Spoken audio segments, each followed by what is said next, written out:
What's going on, everybody? Welcome to another episode of Facemask Fantasy. Welcome to another week in the NFL. And like I mentioned earlier this week several times, it's a crucial one. Week 13, we're getting close to either making or breaking our seasons at this point as to whether we make the playoffs or not. Some of you have clinched. Hopefully not too many, if at all, are out of it at this point, mathematically eliminated, but it is a reality for some folks. The majority of people, their playoff spot hangs in the balance, and these next 2 weeks will determine whether they advance to the dance or are playing in the toilet bowl, which in most leagues is probably playing for nothing. Maybe in certain keeper leagues or maybe some redraft leagues, maybe you're playing for the first overall pick next year if you miss the playoffs, but that's not what you want to play for. You want to play for a championship. And whether you get the opportunity to do that or not is going to be determined tomorrow and also in week 14. So we'll sort out start sit questions for you guys today. And I don't always do this, but I am going to drop a reminder of here's how I usually do this in the chat.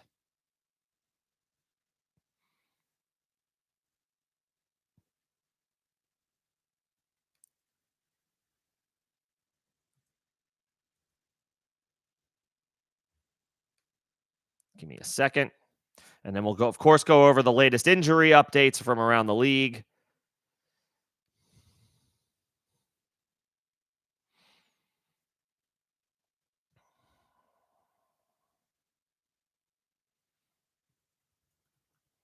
All right.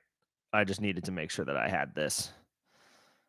For folks who maybe are coming in who are new or haven't been here for a little while, just as a reminder, after I get through the latest injury updates, I will then get to questions. Members will get first priority. That is a perk of being a member of the channel. Your questions will jump the line. If you are feeling generous enough, you can also offer a super. That will be a line jumper as well. I do not require it. It is appreciated, and you will get to jump the line. Otherwise, I will get to everybody else in the order that I see questions show up. I only ask that as you are coming into this chat, if you are appreciating the stream and the dialogue and the engagement and all that good stuff, if you could just like the stream for algorithm purposes, that would be much appreciated. With that said, let's get into the most up-to-date information that we have as it pertains to injuries. Couple of guys listed questionable this week. Travis Etienne, Keenan Allen. Etienne plays on Monday night, so that causes a bit of a bit of an uncomfortable situation, but I wouldn't be too concerned about it. Etienne did practice on a limited fashion this week, and while Monday night is always dicey for a player of especially if someone of Etienne's caliber, if they are questionable, obviously your alternative options are going to be razor thin, having only one game to choose from, but you have to trust in Travis Etienne. You have to fire him up. This is not a situation where you pivot to an alternative in the event that Etienne doesn't play on Monday night. You have to play Travis Etienne. Ideally, D'Ernest Johnson is available to pick up if you need to. And I would be willing to bet that Tank Bigsby is out on waivers.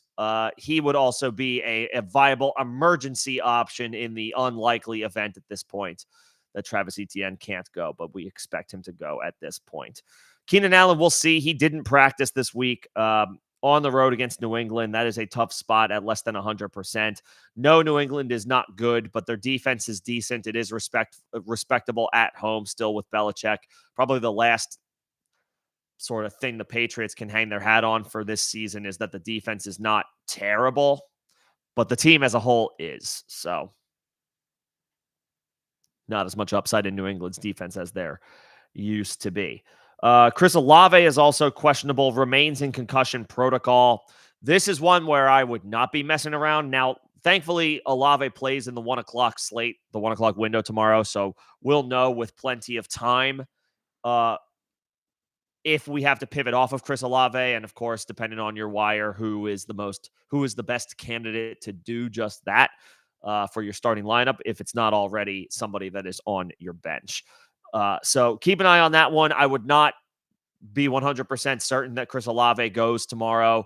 Concussion protocol is always a dicey thing and something that teams often do follow the protocol, follow the guideline, as and the proof is in the pudding as far as players don't frequently play 1 week after suffering a concussion. The likelihood, the odds are low. Dallas Goedert is listed doubtful for week 13. They're leaving the door open that he could potentially play.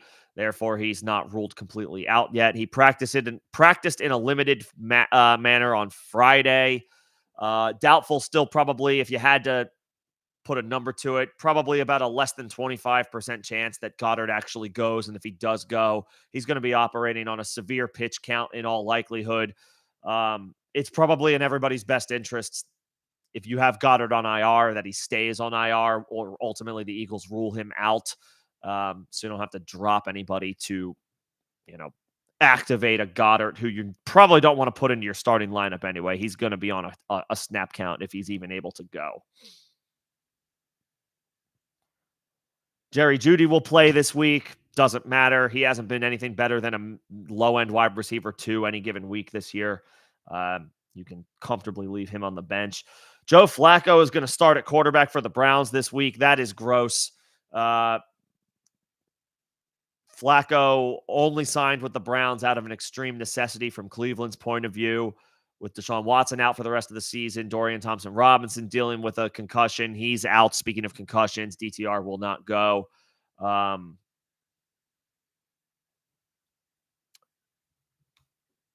are they not turning to PJ Walker?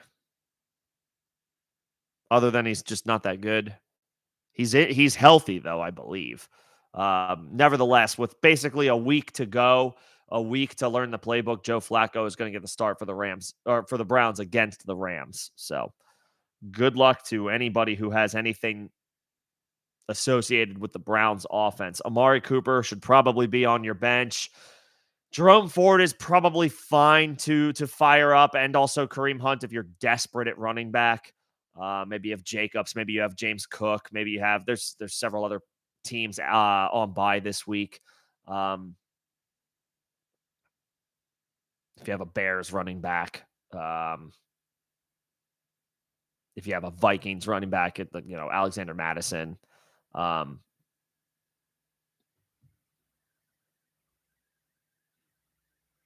you should be able to.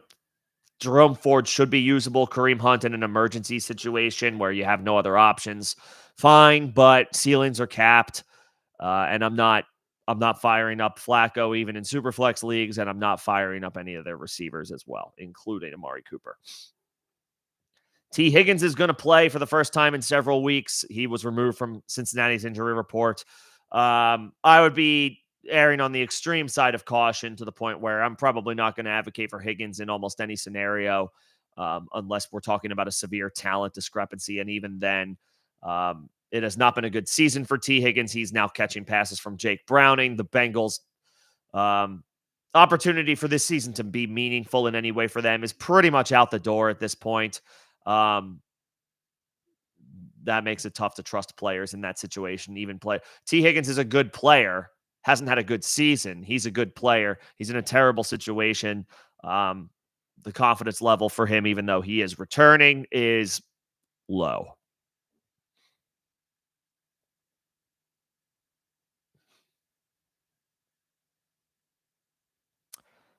According to Underdog Fantasy, a couple of guys along the offensive line and also along the defense. Lane Johnson is in for the Eagles. That's huge for their run game and their pass game, just in general. Feel a little bit better about the Eagles playmakers, DeAndre Swift in particular, even in a tough matchup against the 49ers. Myles Garrett will play for the Browns. That is a boost for their defense, but they are not as bulletproof as they were at the beginning of the season because now they have to support bad quarterback play. They are an excellent unit, the Browns are on defense, but they are difficult to trust from here on out when you're signing Joe Flacco off the street and playing him less than a week later, starting him less than a week later.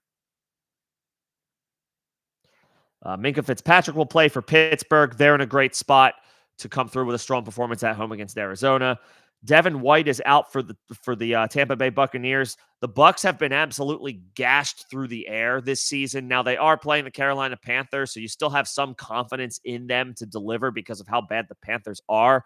Plus, given the situation going on there, they fired Frank Reich.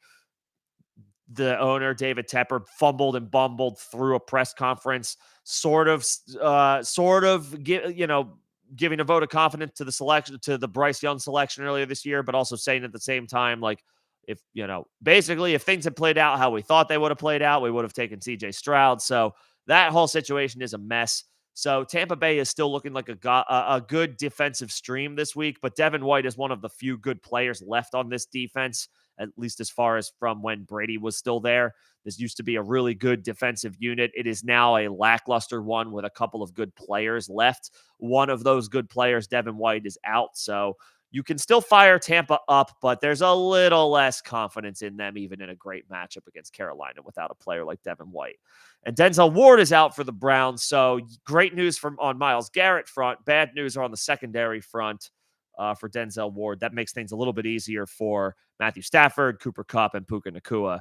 Again, you don't fire the Browns defense up with the same amount of confidence that we were prior to Deshaun Watson's injury. For the Texans, Noah Brown is listed questionable. Dalton Schultz is listed out. Should be big days for both Nico Collins and Tank Dell. You are finding ways to get both of those guys into your lineups, not out of them. Breece Hall expected to play. He's been on the injury report this week. You are firing him up. Again, even in bad circumstances with Tim Boyle, and the Jet season is essentially in the toilet already. Breece Hall is too good to leave on your bench out of concerns of the Jets being a bad team. You're firing him up. Bailey Zappi will start for the Patriots. Apparently, they're also going to have a package of plays for Malik Cunningham. Okay.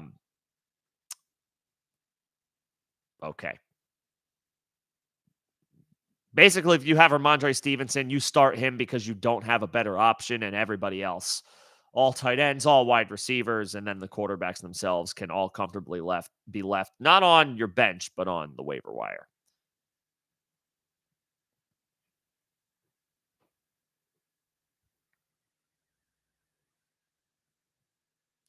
All right, those are the most recent updates, injury updates that we have, so plan accordingly. If you have Travis Etienne, make sure you got D'Ernest Johnson, or at the very least Tank Bigsby, as an emergency backup option to pivot to. But you're firing up Travis Etienne with confidence, even though he's questionable on Monday night.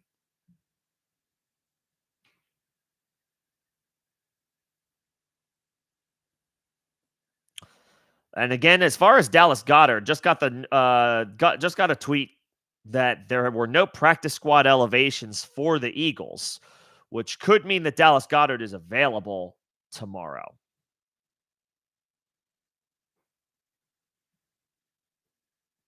But he still has a chance to be ruled out, and I still wouldn't fire him up. Okay. We'll get to start sit questions now. I see quite a few already bubbling up in the chat, so we'll get to those. I don't see any members yet. Again, as always, members will get priority if and when I see them come in with questions. So just appreciate everybody's patience as I work through those.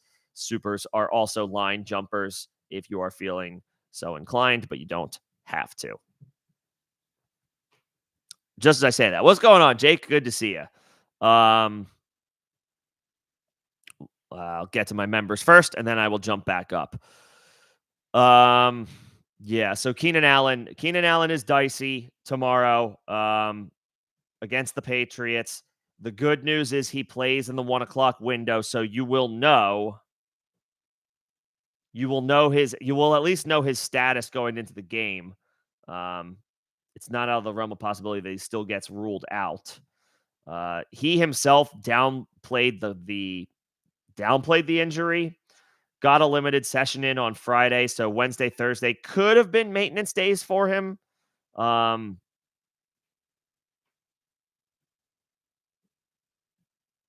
Was interviewed about it earlier today. Doesn't seem to be too concerned about it. Think you just got to fire him up.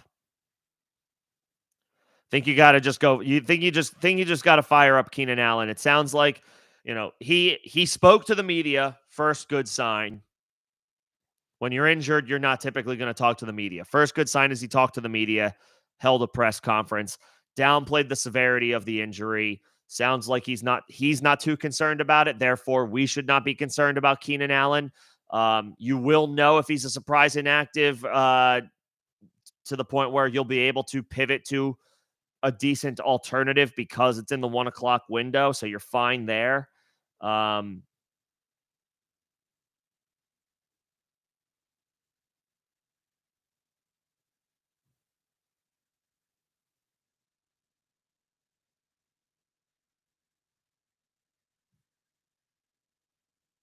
I think you just have to fire him up. I think you just got to fire him up and hope for the best.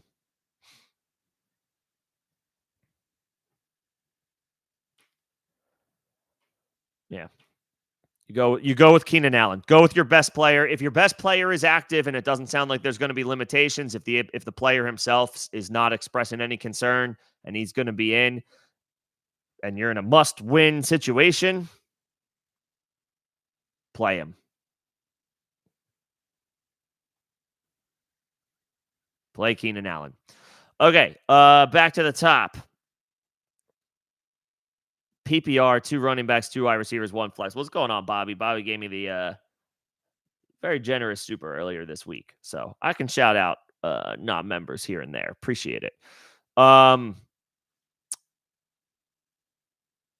So you're starting Bijan, you're starting Rashad White, and you're starting DeAndre Swift.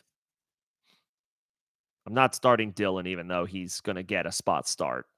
Bijan, Swift, Rashad White, and then I would go Keenan Allen, and I guess I would go Christian Watson for the upside.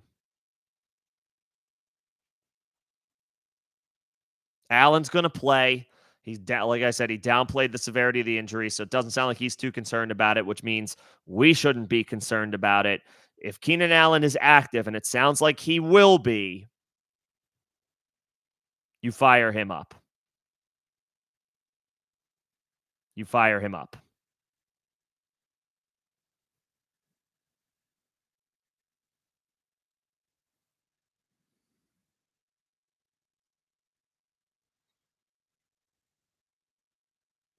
Let's see.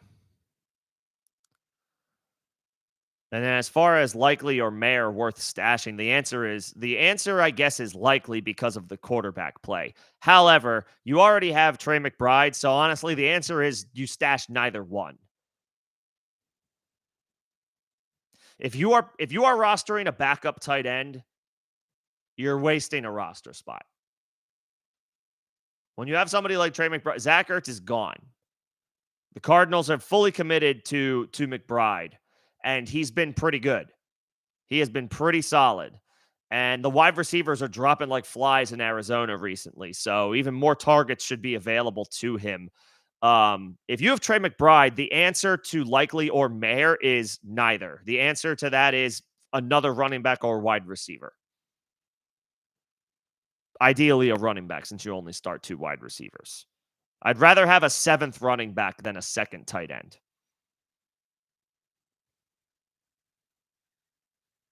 Yeah. If you're rostering a backup tight end, this goes for everybody.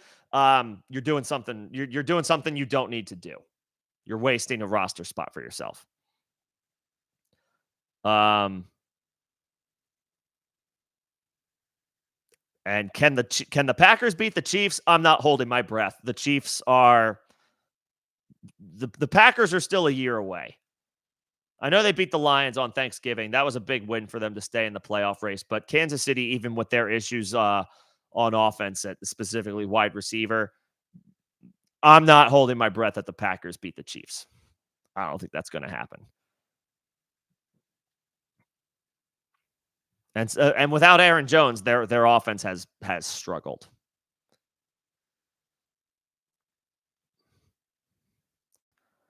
Let's see. Fryermuth. You have Fryermuth and Goddard.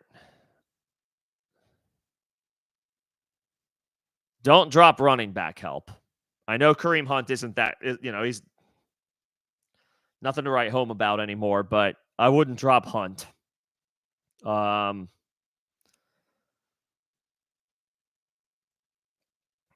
See, this is the thing. This is the issue with again with having these two tight ends. I mean, I would rather have running back help than a second tight end. And Fryermuth and Goddard are both roster worthy tight ends, but you can only play one of them each week. And having both just creates a headache of which one do I start. I almost want to just pick one, commit to that one, and keep it moving until I have to make another decision at tight end in the form of an injury. They're so volatile. Um, if you can keep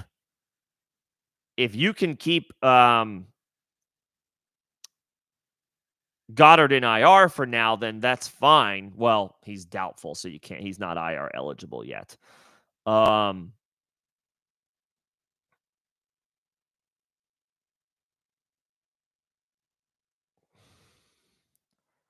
Yeah, I mean, you have Fryermuth, who's definitely going to play. There's no chance you play Goddard this week.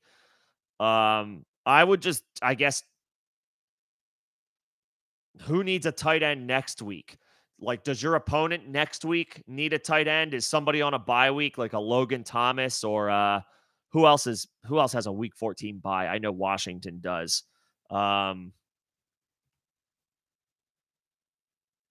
Oh, in Arizona. So are you playing the person who has either Trey McBride or Logan Thomas, and do you need a win next week in week 14? Asking this question because if you drop Dallas Goedert, then you're leaving him open to be grabbed by somebody who has either Trey McBride or Logan Thomas for week 14. If it's not your opponent, then sure, grab the running back help. Drop the tight end too for some running back help because I just don't like rostering two tight ends. I just like picking a tight end and sticking with that one tight end. Fryermuth is the healthy guy right now. So I'm okay picking up. Yeah, I'm okay with picking up Keaton Mitchell. I'm okay with picking up Keaton Mitchell.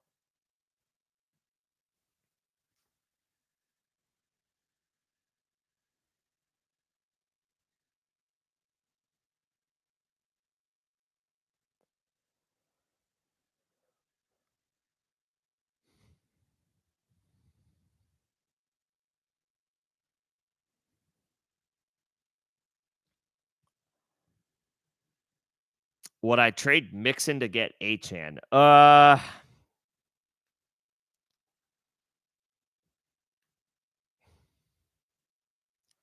It's probably fair on paper. Achane is all upside, but still largely unproven because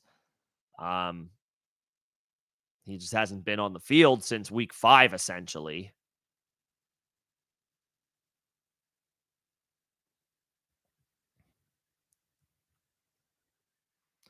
Mixon, meanwhile, is a surer thing, a much more proven commodity, but his arrow's trending down because of the offense that he's in.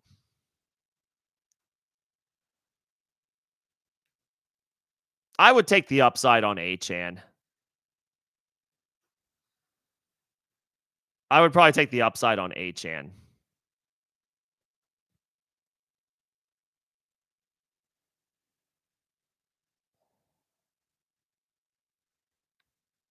Mixon's ceiling is capped with Jake Browning in there rest of the way. Achane at least has, I mean, he's more volatile because we haven't seen him healthy for a while. But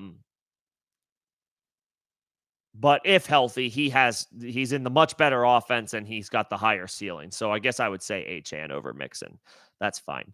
Bobby, appreciate the super. Thank you. I apologize that I missed the McBride week 14 bye until the question below. So from that perspective, I mean, who are those teams playing?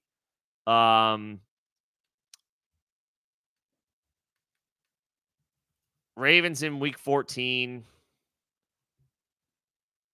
They have the Rams. They're giving up a ton of points to opposing tight ends, at least on the season. Um,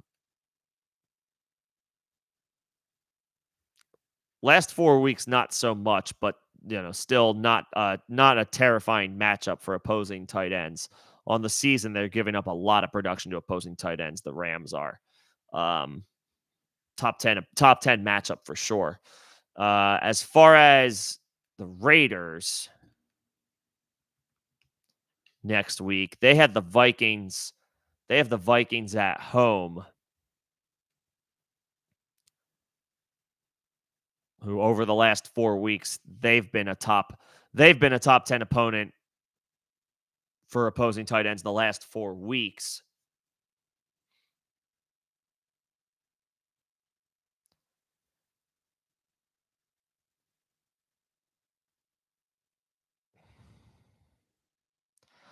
I default to to players in good situations over players in less than ideal or bad situations. And it's clear who's better as a team between the Ravens and the Raiders. And it's clear who has the better quarterback between the Ravens and the Raiders. So I think I would just, through that process, I would prefer Isaiah Likely. One, it's, neither have a scary matchup. The Rams have been a little bit better recently against tight ends. The Vikings have been a more favorable matchup for opposing tight ends recently, but the Rams on the season have been a more favorable matchup for opposing tight ends. So I would go Likely week 14, but then you drop week 15 because you have Trey McBride. So that's my bad. I missed the part about, oh yeah, Trey McBride actually has a bye week 14, so you do need another tight end for just one more week. So, got it. Sorry about that. Appreciate the super. Was not necessary. I would go Likely, better quarterback. Both have good matchups. I'll take the player in the good situation over the player in the not as good situation, which is the Raiders.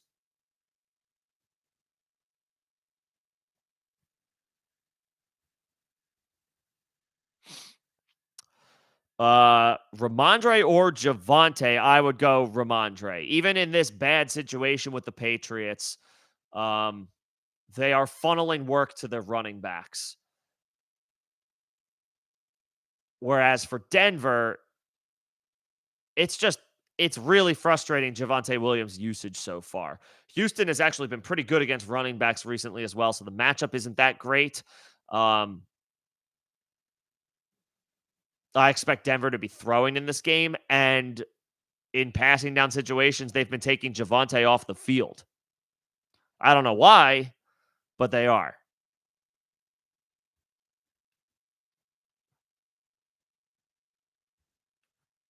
Like, he's their best player in the backfield, and they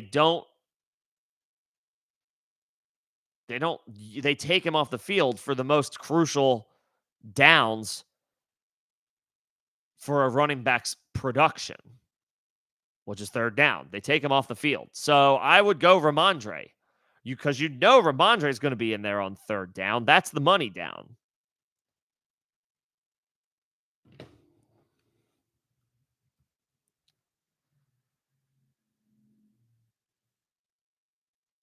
Ramondre has 70 scrimmage yards, 5 of his last 6 games.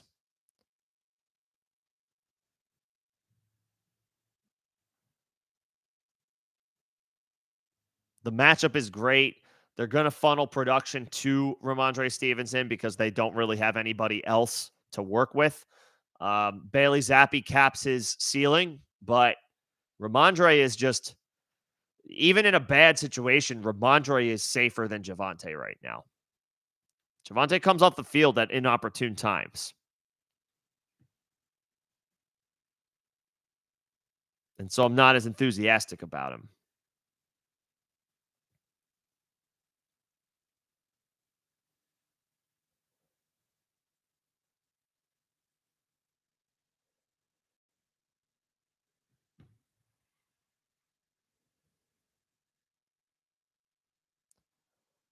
And then between the Dolphins and the Colts defenses, go with the Dolphins. The Commanders are a train wreck. Um, Sam Howell is Sam Howell is what he is. Sometimes he makes good plays, but you can also count on him to make bad plays. He is not scary in any way.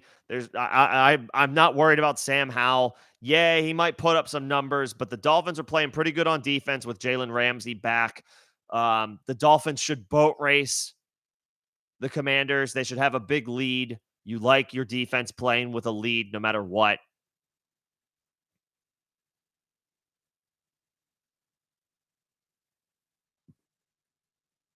Forces the quarterback into more chances and opportunities for sacks and potential turnovers when a bad team and a lackluster offense is trailing in a game, which is what we expect to happen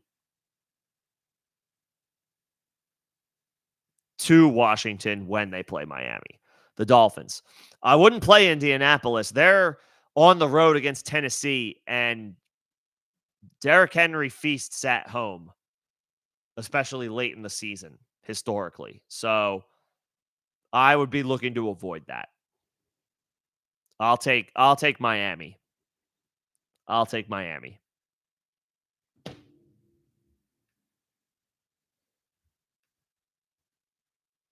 They're a top 3 play for me this week. They are.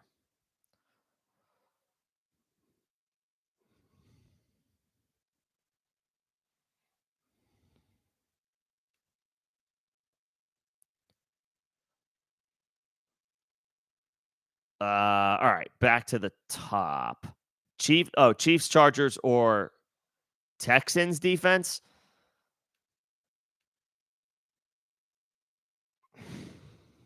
The Chiefs are the Chiefs are my safe, steady bet, even though they're on the road, because I expect them to get the win. I expect them to beat Green Bay. Um, Texans at home, uh, solid play, should be safe. Even though Denver's been playing a little better recently. They should be fine. Chiefs, I prefer. I think I like them the most. Even though they're on the road, I expect them to win the game. And that's the defense that I usually want to chase. Because if the defense, you want defenses who you think are going to play with a lead. Because if they're playing with a lead, that means that they can be aggressive and tee off for sacks and try to make the plays to force turnovers. The Chargers have the best matchup. They're playing the Patriots, who are terrible, but the Chargers stink too. Um, they definitely have the pieces on defense to put up some good numbers, to put up some good production against Bailey Zappi and Malik Cunningham and whatever else the Patriots trot out there to try to make resemble an NFL offense. But the Chargers stink too. Joey Bosa's on IR. They are, if there were one team that you had to name that regularly, week after week, and perennially in general, can't get out of their own way for one reason or another, it's the Chargers. They're always finding ways to screw things up. They have the best matchup here, but I don't trust them. It's an identity thing. The Chargers can't be trusted to come through in situations where you would, on paper, expect them to come through in. That includes a cross-country trip to New England for an early game. The Patriots stink. Chargers could be sleepwalking a little bit. I wouldn't be surprised at all if the Patriots won this game. I wouldn't be surprised at all if the Patriots beat the Chargers. They're not good, but the Chargers aren't good either. And they're on the road, and nobody excels at shooting themselves in the foot the way that the LA Chargers can. I just don't trust them, even though they have the best situation. I would go Kansas City. I would go Kansas City as my defense. On paper, the Chargers are a top 5 option this week. My gut tells me that I can't trust them to deliver on that.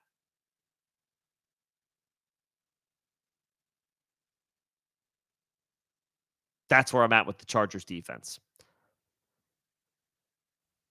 Top 5 matchup, bottom 5 confidence in the Chargers defense.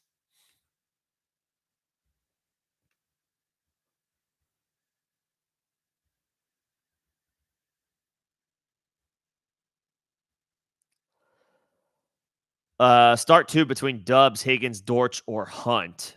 Um, is this full PPR? Full, half, standard? Um, I don't mind Dubs in a game where the Packers should have to throw the ball if I'm expecting them to be trailing in this game. Even if they are playing with a lead in this game, they have to stay aggressive. The Packers do. So Dubs has like some intrigue there.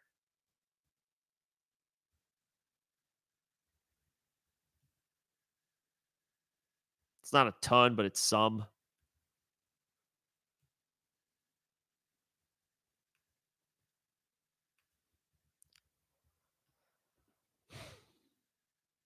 I would probably play Dubs. I would probably play Dubs and Dortch. I would probably play Dubs and Dortch. I don't trust T. Higgins in his first game back. Yes, he's the most talented player of those names. He is the best player of that group, but he's not having a good season. He wasn't having a good season before Joe Burrow got hurt. He's back for the first time in 3 weeks. He could look good. He could look fine, but he's catching passes from Jake Browning now in a season that has completely spiraled out for Cincinnati.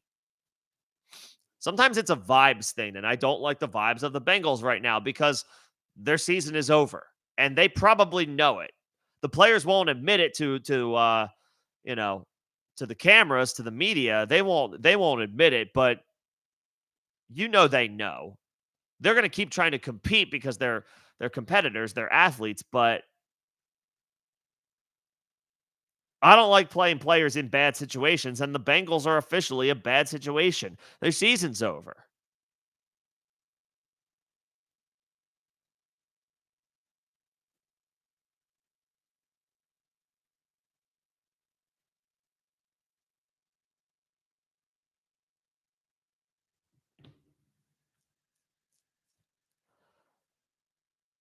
So I'll play Dubs and I'll play Dortch. Dortch is fighting for his NFL life right now, so there's a motivation factor there. And Dubs has shown a little something. He's up and down, but the Packers are playing for something more than the Bengals are in 2023. Imagine that. I want players in situations who are playing for something. Dubs is playing to help the Packers stay in the playoff race in the NFC. Dortch is playing to stay in the NFL, and he's been pretty good recently. He's making his case to continue to make a roster in 2024. Um, I mean, Higgins is playing to get paid, but he's probably already leaving dollars on the table with the time that he's missed this year, the injuries he's had, the lack of production that he's had, even with Burrow in the lineup. And now the season is toast because Jake Browning is the starting quarterback the rest of the way. We think I just don't like that spot as much. And as far as Kareem Hunt, he is to me he's an emergency play. He is not like a flex play this week. He's an emergency play. I'll take Dubs and Dortch in full PPR.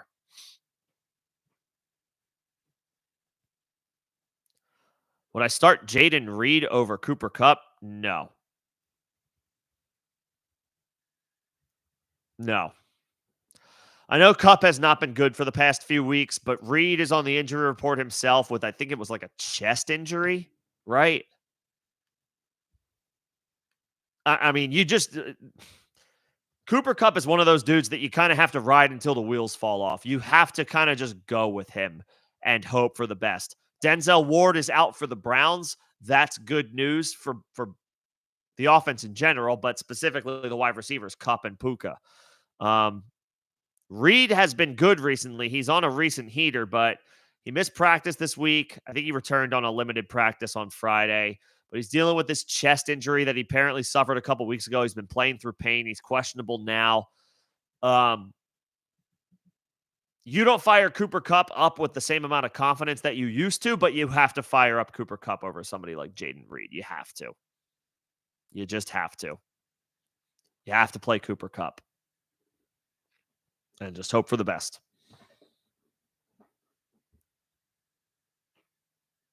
If Reed was on or if Reed was not on the injury report, it might be a slightly different tune. But the fact that he is, and it sounds like he's dealing with a fair amount of pain.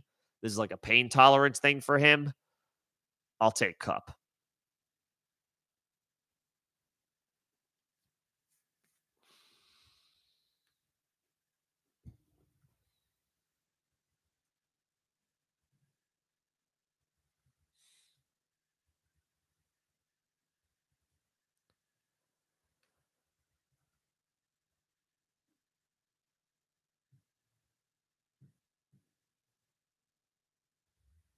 Oh, thank you, Bobby. Appreciate the second super.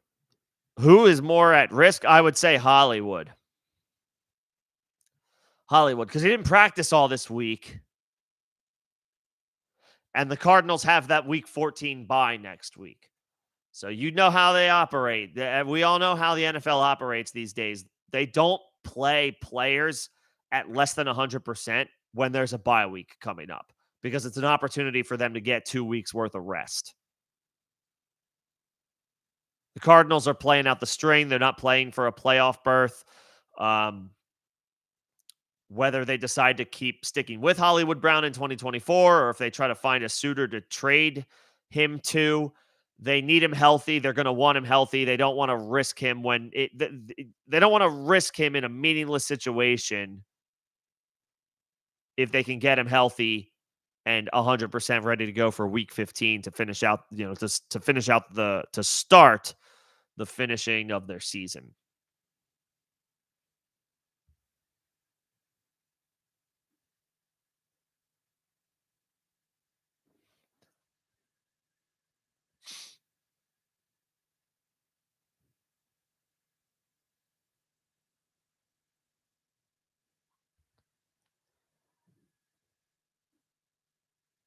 So, yeah, I would not play Hollywood. I would play Christian Watson over Hollywood.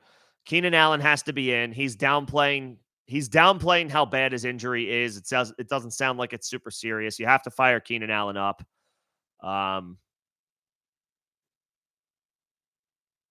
Hollywood, though, I would leave on the bench. I don't think he's going to be active tomorrow. He didn't practice all week.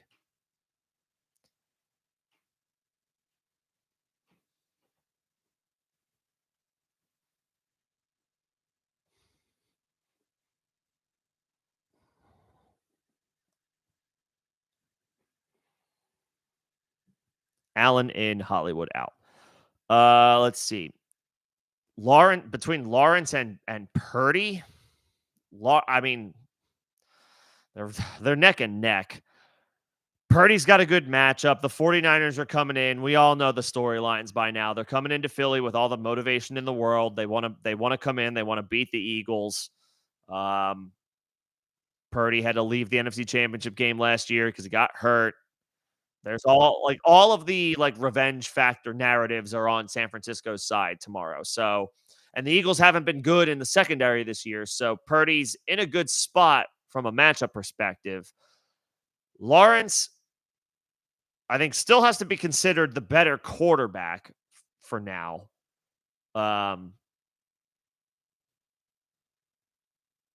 He's at home in a matchup that he should handle. Again, the Bengals are not playing anything for anything at this point. Their season is done with Joe Burrow out for the year. They are playing out the string. This is a good spot for the Jacksonville Jaguars and for Trevor Lawrence to come through. It's a coin flip. I would say Purdy on the road is more likely to be more aggressive. One, the Eagles are decent at stopping the run, and two, teams are more likely to throw the ball and be more aggressive on the road.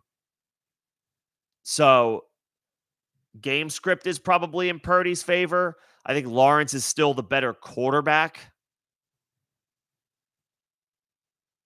as far as supporting cast. Travis Etienne is on the injury report. He's expected to play, but he's on the injury report. Last I checked, there's nobody on the injury report for the 49ers as far as meaningful offensive playmakers. Christian McCaffrey, Debo Samuel, Brandon Ayuk, George Kittle. I think everyone's good to go.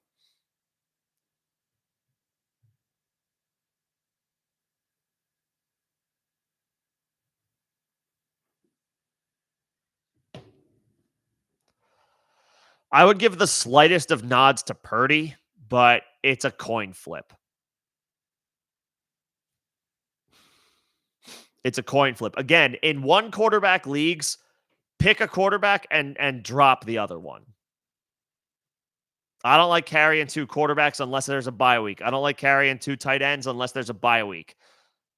I don't even like planning ahead for these situations. It's like I'll sort that out when I need to sort it out. I'd rather stash a random running back on my bench than a tight end I know I'm not going to use or a quarterback I know I'm not going to use because maximize the potential ceiling of your team. What if another running back gets hurt and all of a sudden you just happen to stumble into the that team's backup for free? Um I would give the slightest of nods to Purdy. It's tough to drop somebody like Trevor Lawrence, but again, in one quarterback leagues, if you have two quarterbacks rostered, you have one too many, unless it's a bye week.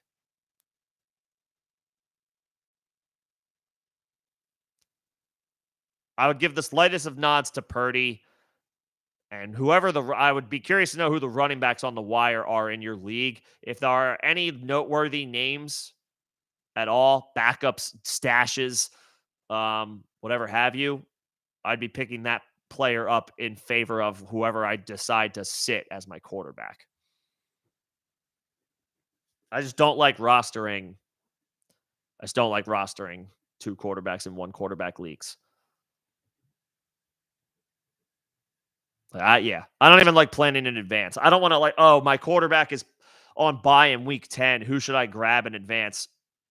I don't know. Let's find out in week 10 based on matchups and who's available for that quarterback as far as that quarterback's playmakers. Were there any significant injuries the week before and you were trying to be proactive, but he lost his top option in the passing game to injury and now he's less appealing? It's like you did all this extra work for nothing. I don't like planning ahead when not you can plan ahead if you are 11-1 or 10-2 and you've got a bye week locked up. Then you can plan ahead. Otherwise no.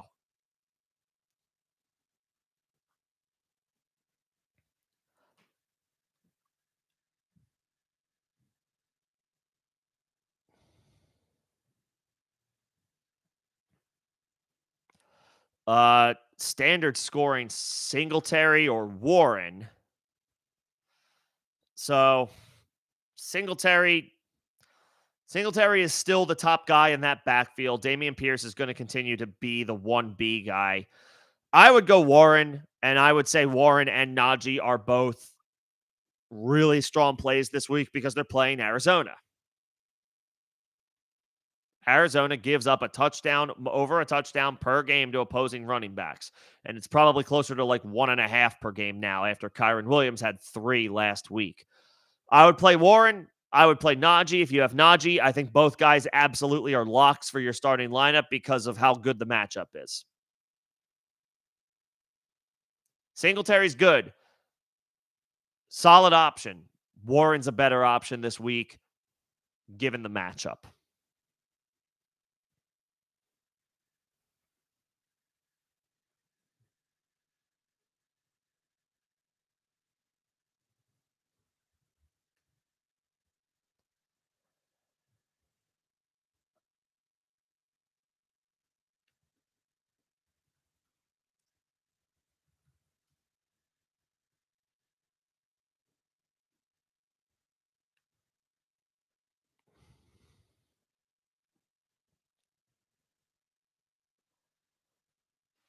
Let's see. Achan, Godwin, Chuba, Watson. Can you only play one guy here? Is it just pick one?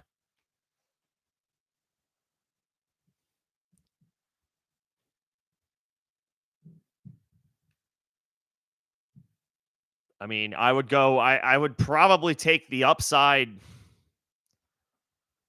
I would probably take the upside of Achan and just swing for the fences. Godwin's on the injury report. Chuba stinks. Watson had a nice game on Thanksgiving, but is in a tougher spot against Kansas City. He'll probably see Snead for the Chiefs, which is a matchup he can win here and there. But I would probably just take the swing for the fences with Achan.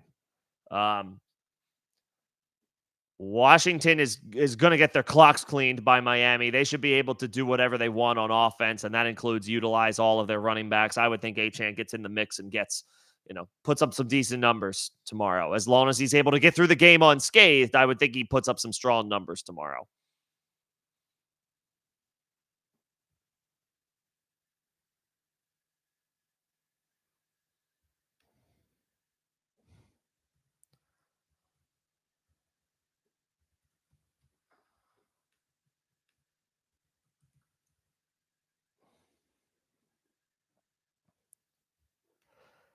And then, Jake, I see you have one last question. Always got to make sure I got my members taken care of. Between Russ and Minshew, I would go Russ tomorrow. The Broncos are playing well on offense. Wilson has been playing well recently. Houston is playing good run defense, but their secondary is they've been susceptible recently. They're giving up top 6 production to opposing quarterbacks the last 4 weeks. And Russ is going to be throwing on the road in a game where there's the potential shootout between the Broncos and the Texans. Because that's a sentence that we expected to say at the beginning of 2023. Houston and Denver, there could be some decent amount of points scored in this game.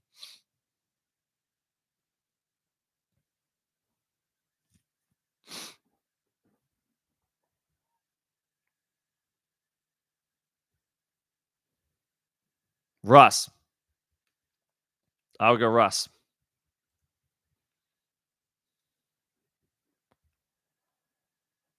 Minshew's been a little bit more volatile. I think he was like a mid QB2 last week, but he's been a low end QB2 for the past month. He had a top 5 performance like 5 or 6 weeks ago. Minshew did. I think it was 6 weeks ago because of the bye week. But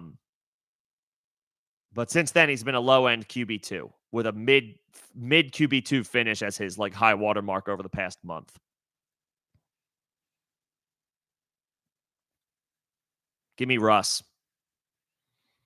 Give me Russ. Russ is an elite streamer this weekend. If you don't, if you've got Lamar or Fields or whoever else, who else is on bye this week?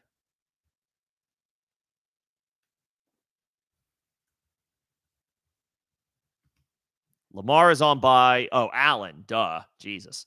Allen's on bye. So if you've got Allen or Lamar or Fields, maybe you were streaming a Josh Dobbs.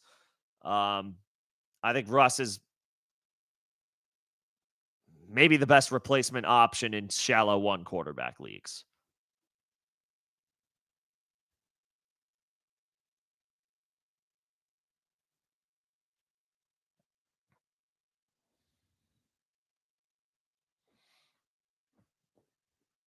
Yeah. I would go Russ. All right. Where did I leave off? Brees, Swift, or Puka? Brees. You can only play one of these dudes. Because I want to play all of them, but I think you have to play Brees. Swift is in the best situation with that Eagles offensive line, but it's a tough matchup against San Francisco.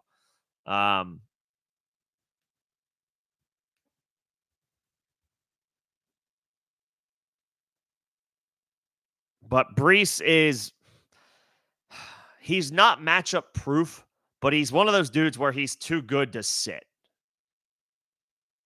And he's getting a lot of checkdowns from Tim Boyle. What do you have, like 7 last week?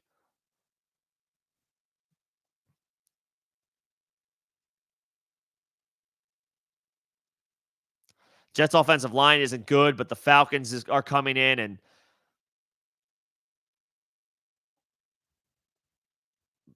they're not as good with ever since they lost Grady Jarrett to injury.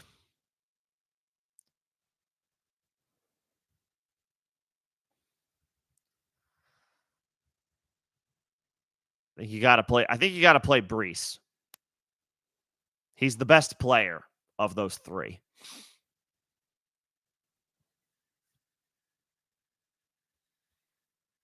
And Puka's a wide receiver too, but he's not a slam dunk the way he was to start the season.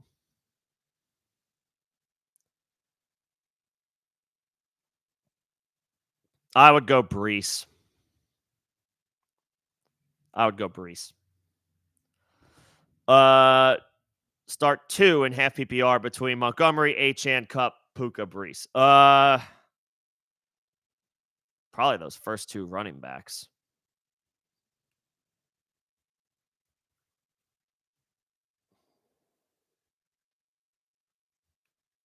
I mean, Montgomery, it's not a great matchup against the Saints, but he's been so good.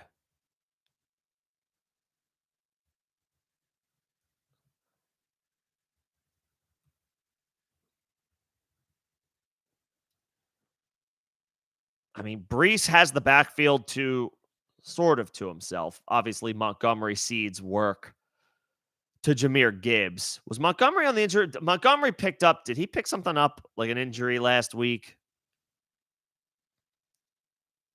He's off. Yeah, he had a foot injury, but he's off the injury report this week, which is good. Which is a good sign. I don't want to sit Montgomery.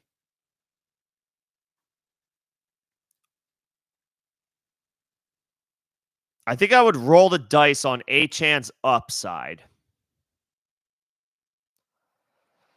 And then, man, it's between Montgomery and Brees. Brees is in the worst situation, but he's the way better player with a much greater opportunity for a full workload, full complement of snaps and touches.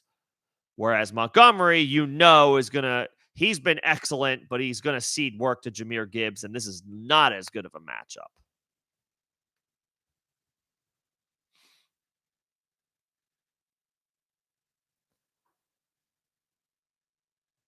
Montgomery's been so good, though. All right. Here's my final thoughts on start 2 between Montgomery, Achane, Cup, Puka, and Brees. I'm not starting the Rams wide receivers. I am ruling them out. I would play Brees. And then it depends on your situation. If you think you can play it safe, I would play Montgomery. If you think you need upside and you're an underdog and you need to swing for the fences, you need to swing for a big play, then I would go Achane. I would go Brees for certain because he's too good to take out of your lineup. And of all these guys, he has the greatest chance of getting RB1 usage, like an actual RB1 workload. Montgomery is your safe play.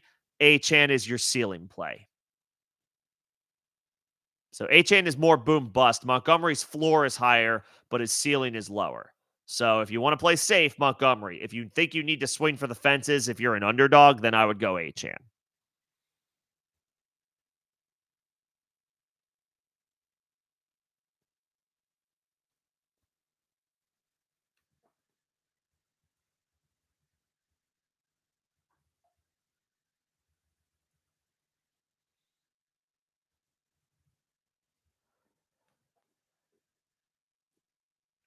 And then Darren, okay, we're looking at the bottom of the barrel for these running back options. D'Ernest Johnson, Samaje Perine, or Antonio Gibson.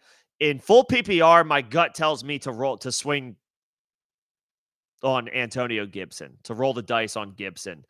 He should get pass catching opportunities and third down work and all that good stuff in a likely negative game script against Miami. I am assuming that Miami is going to have a double-digit lead in this game somewhat quickly. I would think by the second quarter. I would think by the 2-minute warning in the first half, Miami's got a double-digit lead. Maybe it takes a little while because they're on the road. Maybe it doesn't happen super quickly, but I'm operating as if Miami's going to have a lead and it won't be long before it's a double-digit lead. They are just a significantly better team. Washington is playing for 2024. Um, they're bad in all phases on defense. Miami shouldn't have any issues on offense, moving the ball, scoring points. I got to assume Antonio Gibson gets in there for Washington for pass catching opportunities in negative game script. So I'll say Gibson. I'll say Gibson.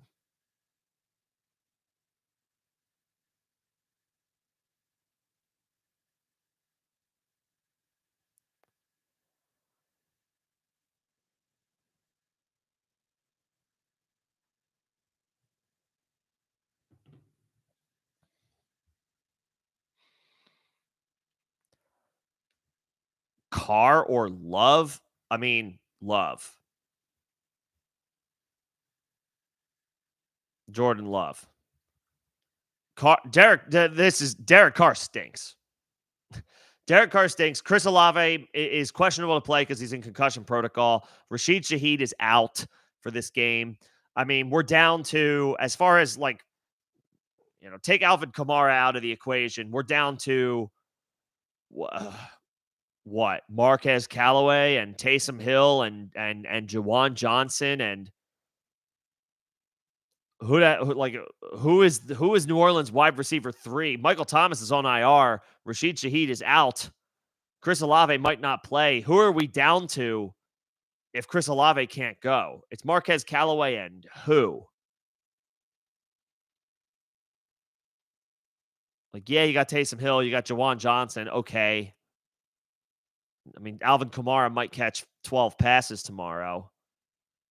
I mean, at least Love has Watson and at least Love has Christian Watson and Romeo Doubs. He will not have Aaron Jones, so that's a significant loss for him as well. But I mean, I just don't trust Derek Carr. I don't know if Jordan Love is good or not. I know that Derek Carr is not good. So I'll take the chances on the guy that I think has a better chance of having a good performance than the guy who I have no confidence in to do anything right in Derek Carr. So I'll say Jordan Love. He's not as strong of a play without Aaron Jones, but I think he's a better play than Derek Carr. Henry or Pacheco. You can't play both of these guys. I mean, in half PPR, on one hand, Pacheco's in a beautiful matchup. The Packers are giving up a ton of points and production to opposing running backs. But Derrick Henry, I mean, we all know this by now. When it starts to get cold, the month of December, Derrick Henry turns it on, turns it into another gear. He is a machine in the month of December for his career, and especially so when he's playing at home. He's playing at home tomorrow. You can't play both of these guys. I guess did you have like Tony Pollard and Zach Charbonnet on Thursday night or something like that? Which, if you did, I mean, that worked out.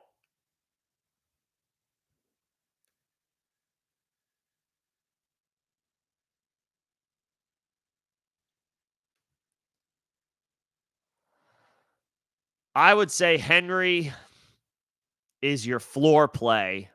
Like your high, and obviously we're talking about Derek freaking Henry here, so it's a high floor. And I'll say Pacheco is your ceiling play, but his floor is lower than Henry's. It depends on what you need. If you think you can if you think you can play it safe. Oh, you've Moss. Okay. Well, that makes sense. All right, got it.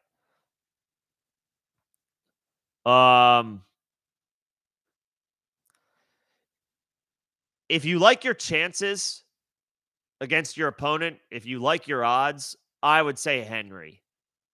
If you think you need to be aggressive, I would say Pacheco.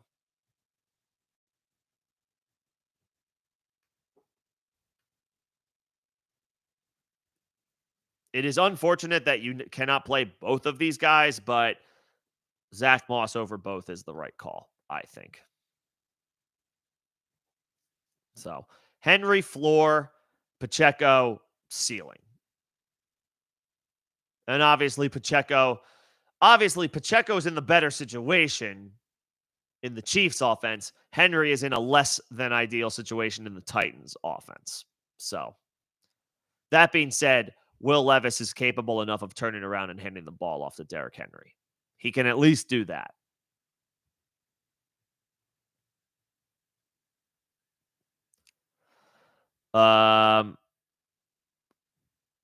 Okay, got it. So you have Mark Andrews. Got you. I would drop. Yeah, I would drop Goddard for. I'm okay with dropping Goddard for Keaton Mitchell if you have Freiermuth because you're just not playing Goddard this week. Even if he's randomly activated, we can't fire him up with any confidence. He's limited. He's only a few weeks removed from a fractured forearm. Like the turnaround, the fact that he's even this close to playing is incredible. Some of these football players with their turnaround times from injuries, it's getting more and more impressive each year. It feels like. But even if he goes, we can't fire him up with any confidence. He would probably play 20 snaps? Might catch 2 balls for 20 yards, maybe. Might not even be that much. Yeah, roll the dice on a running back. And then you could pick up you could pick up Goddard on waivers next week if Mitchell falters, and more importantly, maybe more specifically, your opponent for week 14 doesn't have a need at tight end. Because then he's expendable for you. But yeah, maximize your bench with random running back stashes. You never know who might emerge. I mean, I saw numerous tweets over the course of this week. Like, I literally just dropped Zach Moss like a couple weeks ago or 10 days ago or whatever. And now they probably didn't get him back. So give me the random running back stashes over the tight end too. Maximize your ceiling, not your floor. Whoa, big play in the SEC championship game. Alabama's got a 10-point lead in the second half. This is really interesting what's going to happen with the college football playoff. But Georgia's driving. We'll see. It's a good game. You knew it would be.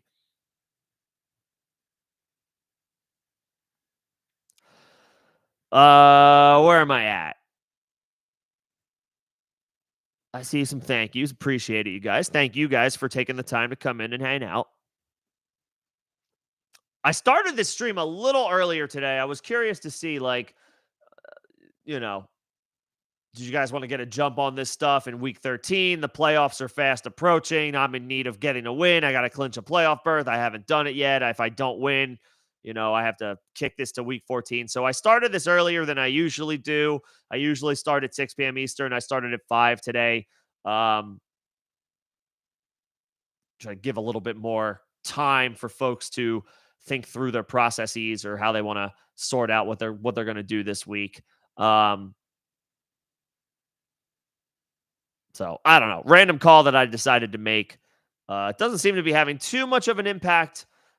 Still plenty of questions that I'm happy to get through.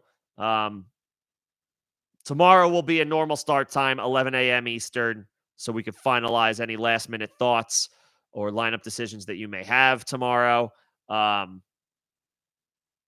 If you want any more reassurances on whatever it is that you're planning to do prior to the full slate.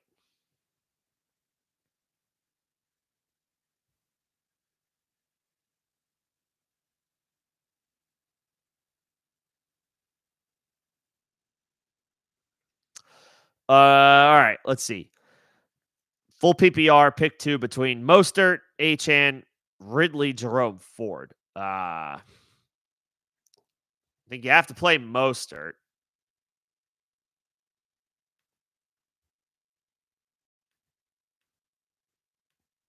I want to play those Dolphins running backs. Ridley gets the Bengals. Ford is on the road against the Rams with Joe Flacco as the quarterback.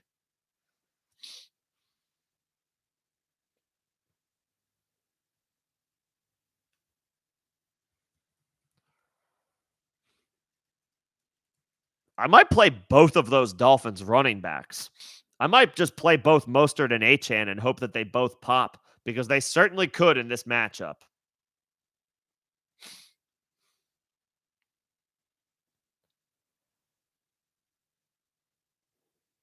Mostert is off the injury report. He seems to be fine. This is a great matchup against Washington. I would think Achane gets run over Jeff Wilson when fully healthy.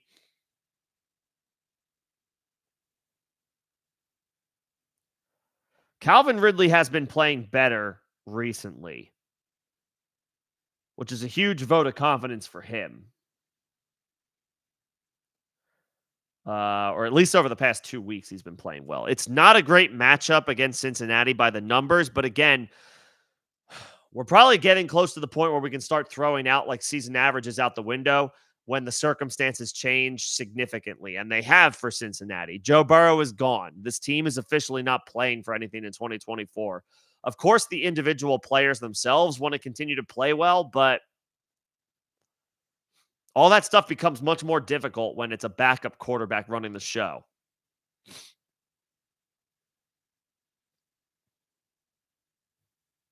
Ridley's in a good spot on Monday night and could see even a couple of more looks with Travis Etienne potentially operating at less than 100%. I think I would fire up the two Dolphins running backs and just hope that they can both go off against Washington, and they both can. The last 4 weeks, Washington is a top 3 matchup for opposing running backs, behind only Seattle and Arizona. I would start both. I would start both Raheem Mostert and Devon Achane. I would start both of those guys.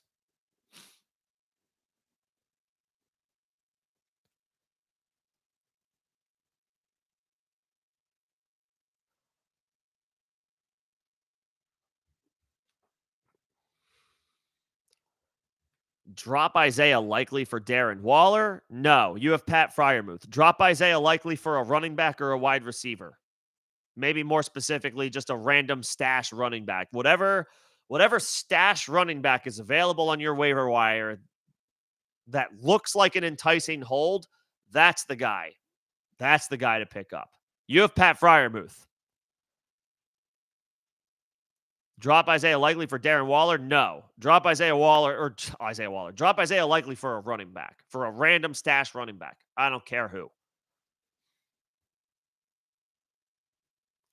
Remember, guys, there's no such thing. Obviously, bye weeks aside and injuries aside, if you have 2 healthy tight ends, you only need 1. Give me an RB6 or 7 over a tight end 2. If you've got a backup tight end, you have a tight end that you don't need on your roster. Pick up an RB6, pick up an RB7. I don't care. Give me all the running backs.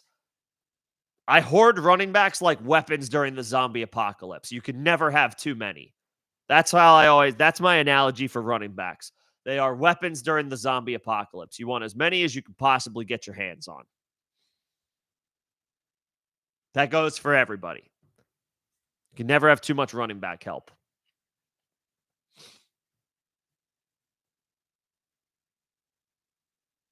I'm in a league earlier this week. I was able to get Zach Moss off waivers. I got Bijan Robinson. I got Rashad White. I have Zach Charbonnet. I picked up Devin Singletary a couple weeks ago, and I got Aaron Jones on IR. Like, I got a shitload of options at running back. I still decided I needed another one. And lo and behold, and I got Javonte Williams in that league. I've got like 6 or 7 like startable running backs. Well, at least one healthy as it pertains to Aaron Jones. And I still said, yeah, I'll take Zach Moss. You can never have too many running backs. You can have too many tight ends and quarterbacks.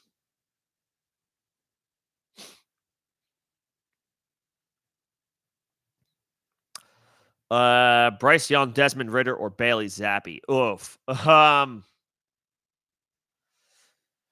For just a bye week fill in,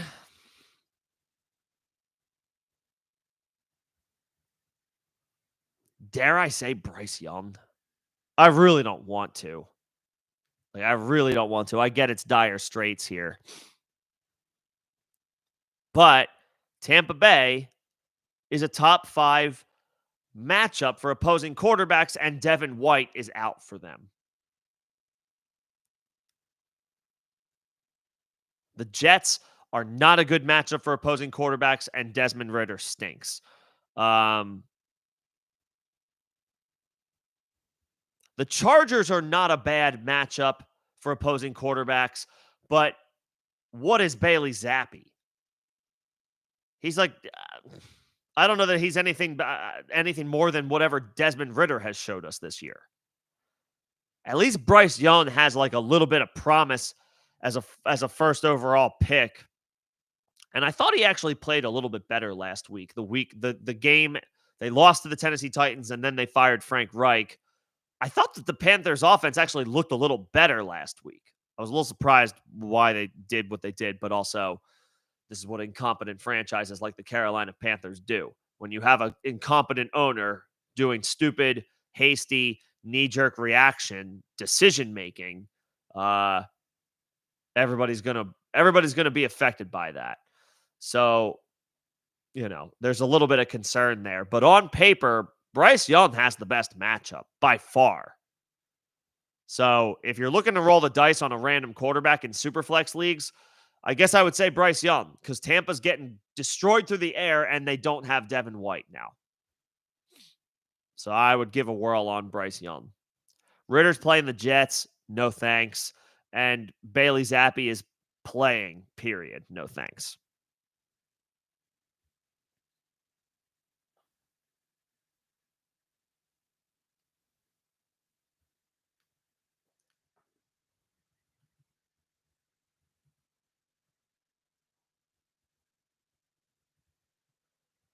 Do you put Zach Moss in for Bijan or Jahmyr Gibbs?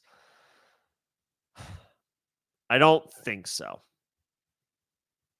Bijan is a must start in this matchup against the Jets. He's finally getting the red zone work like almost exclusively.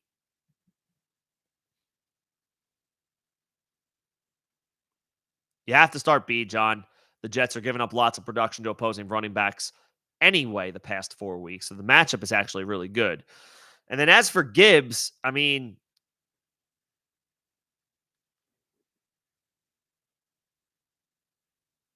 David Montgomery picked up that foot injury last week.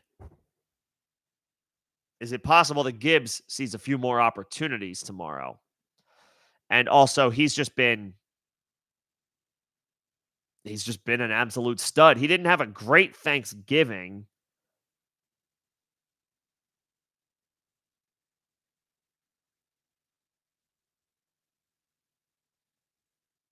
But he had an overall RB1 finish a couple of weeks ago and a top 5 finish the week after that, the week before Thanksgiving. Weeks 10 and 11, Jahmyr Gibbs was a top 5 running back, and in week, I think, 10, he was the overall RB1.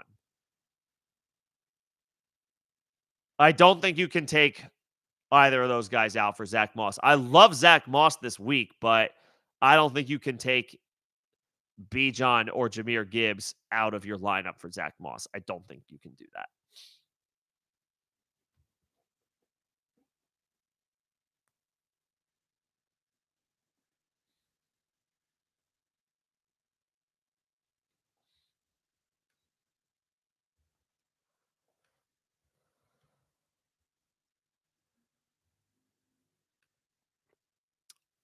Pacheco or Stevenson?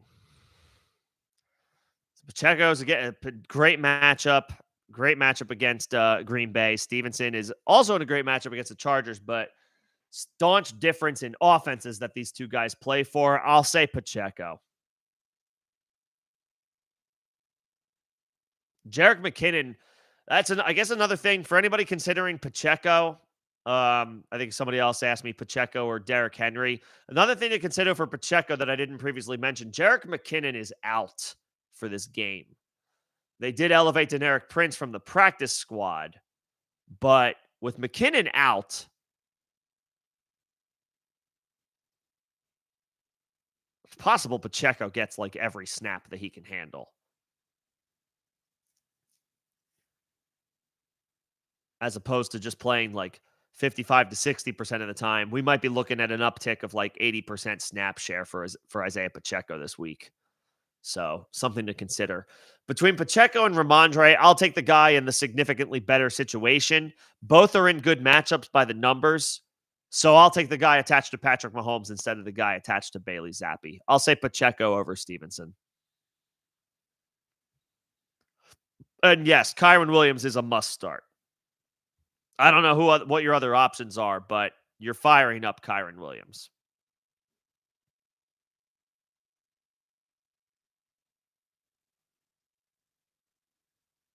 I'm firing up Kyron Williams over Pacheco. If the question is, if that includes all three running backs, I would say Kyron Williams is your first option there.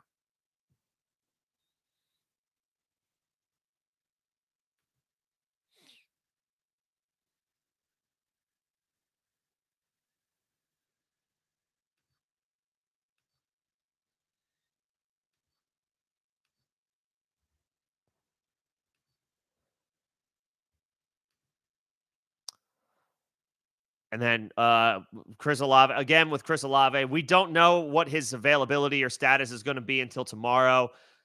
He's still in concussion protocol. He practiced on Friday, but generally speaking, guys who are in concussion protocol do not play the following week. I'm not holding my breath on Chris Olave. I am just not.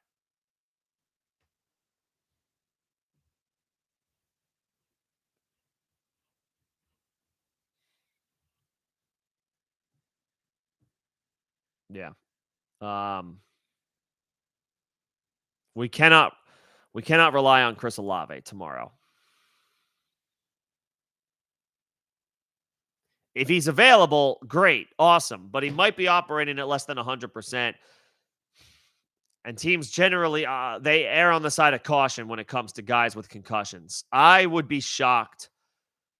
I mean, he has a chance to play, but I would be pretty surprised if Chris Olave actually was active tomorrow. It's just not a very lengthy track record of guys picking up a concussion and playing the next week, especially because Chris Olave picked up a concussion last year. This is not his first concussion, and he missed the very next week at that time last year as well. I would think he sits tomorrow.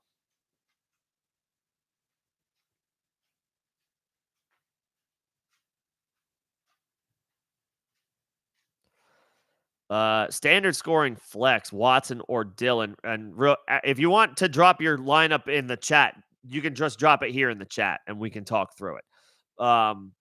But Christian Watson or AJ Dillon in standard scoring, probably Dillon just because of the opportunity. And obviously, standard scoring hurts the wide receivers. It's not as much of an issue for running backs.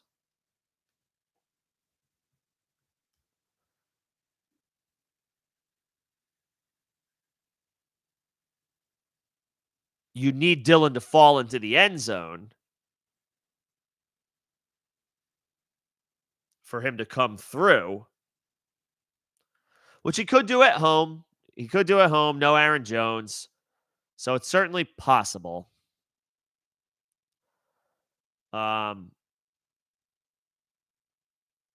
Watson, meanwhile, I certainly like for his upside, but without PPR, he's not. It's a tougher sell than to go with the starting running back who should get the volume.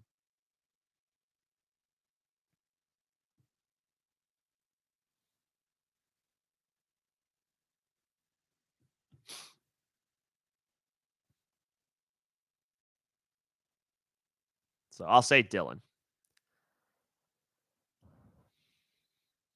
in standard scoring. I'll say Dillon. All right. You played Dak. That's good. You played Pollard. That's good. Yeah, you got a plan to. That looks fine. That looks fine, but be prepared to put Cup in over Chris Olave. I just don't think I don't think we can rely on Chris Olave tomorrow. Anybody who has Chris Olave should be preparing for backup plans. I think he practiced in a limited fashion on Friday, yesterday, which is normally a good sign for availability, but not. It's a different animal. It's a different beast when it comes to concussions. Typically, players sit a week after suffering a concussion. That is the general rule of thumb. It doesn't always happen. There are exceptions to every rule. Chris Olave could play tomorrow, but I wouldn't be banking on it.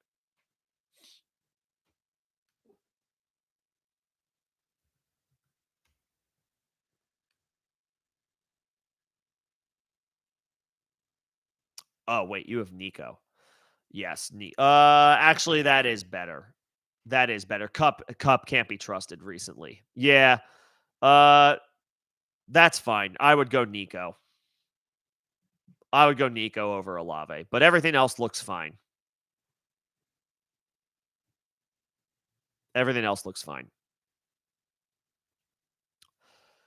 Um all right. Keep this open for a little bit longer. Again, I usually start at 6 Eastern, so this is a time where I typically get folks rolling in. So I'll stick around a bit longer for a few more questions. So if you've got anything else you want to run by me, feel free to do so. I will also be live tomorrow, 11 a.m. Eastern, to finalize any last minute thoughts prior to the full slate. Um, there have not been any new updates as it pertains to the injury report for any specific teams. Um, Went over those at the top of the stream. If you want to see any last or thoughts about the injuries or injury reports, that's closer to the top of the stream. So that's just a quick rewind. Um, Otherwise, I can stick around for a couple more minutes, but I will, I guess, shut this down shortly if there aren't any other questions. You can hit me tomorrow, 11 a.m. Eastern, if you need to finalize anything else. If you want to talk over anything tonight, you can join me in Discord. Second link in the description of this live stream and all of the streams and videos on this channel. Should be an evergreen free invite if you want to join Discord over there.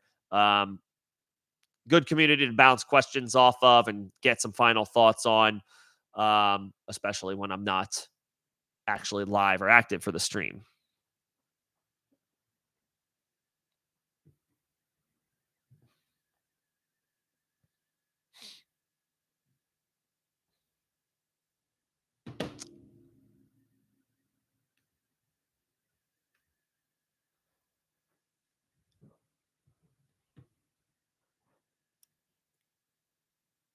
Okay. Um, no new injury updates, which is good news. But also, we need some of these people ruled out, like Dallas Goddard, so that we can start making legal transactions again. Um,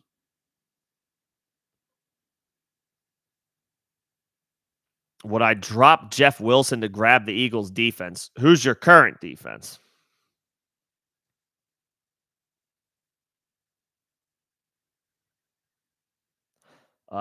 That being said, that's a situation where that's not a bad idea.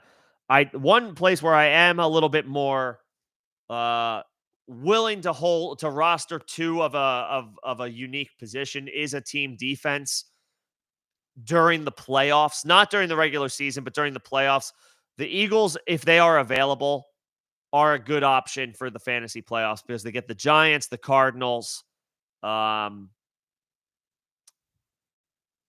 who else is in that stretch for them? Weeks 15, 16, and 17. Week 15, they're on the road against Seattle. Maybe not the best spot for them, but week 16 and 17, they're at home against the Giants and the Cardinals, so that's a good spot. Yeah, that's fine. I would be okay with that. If they're available, then yes, I would do that.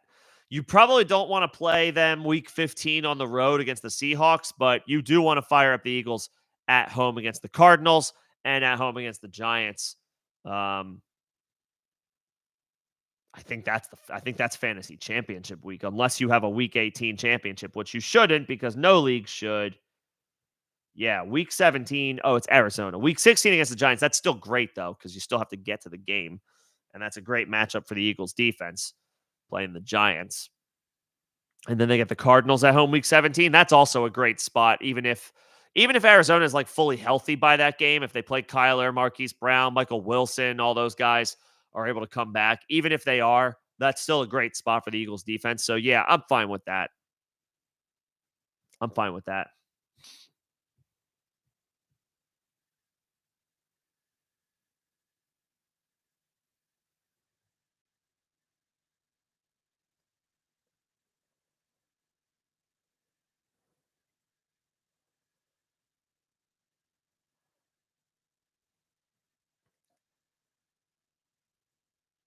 And then who to drop between Higgins, Rice, Deontay Fields? Do you have to drop somebody? I guess it would be like holy shit. Is T Higgins the drop? Um I don't think you should drop Rice. I don't think you should drop Deontay. I would prefer not to drop Fields, but also I don't like holding two quarterbacks. The problem with Kyler is it's still a question mark if he's going to play the rest of this season. Like, it's not out of the realm of possibility that Arizona eventually shuts him down. They're just trying to get him out there. Well, one, because they're paying him a ton of money, and two, they could end up Arizona could end up with, a top 2 or 3 pick in the draft, and that's going to put them in a position to get one of the top quarterbacks if they want one. So they're trying to showcase Kyler for a trade potentially. Do we get to a point where Kyler's playing well enough, puts a couple of nice weeks together in a row, but Arizona's ultimately out of it, and they just decide, okay, we got his value back up. People are reminded of what he can do. We're shutting him down now. Because if that happens and you drop Fields, then you're stuck. Then you're stuck with probably not a great third alternative at quarterback. Um,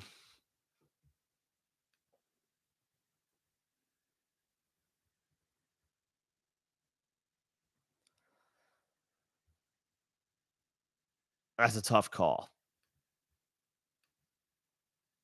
Believe it or not, the most valuable wide receiver you probably have of that group is Rice. T. Higgins has lost a ton of his value. The only problem is he's a big enough name where it's like, am I really going to drop this guy?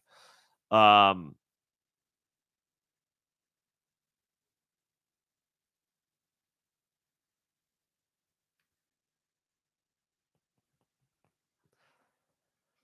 I would only do this if you absolutely have to, but I guess I would. I don't want to do this. I'm only doing this if you absolutely have to. Like if you need to move guys out of like if you need to move Higgins out of IR so that you can like set your lineup and all that good stuff. I would drop Rice because his name recognition of all these guys is the lowest. So I would hope that he kind of sneaks his way through waivers and then you can pick him back up again next week. And then that way you can hang on to Higgins, who has the name recognition. You can hang on to Deontay, who has the name recognition. You can hang on to both quarterbacks because this is a unique scenario where it's okay to hold two quarterbacks because Fields is on bye this week, Kyler's on bye next week. So you actually have your situation sorted out there for the next 2 weeks. And these next 2 weeks could ultimately determine which one of those two quarterbacks you keep when it's time for week 15. I would drop Rice, not because I want to, but because he has the least amount of name recognition of these names, of these guys.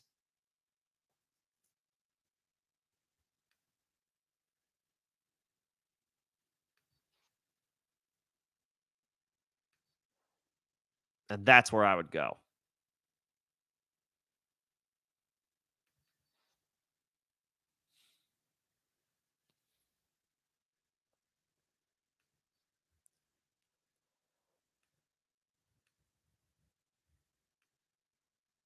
So drop Rice. Hope he slips through waivers, and you can pick him back up in week 14. That's where I would go.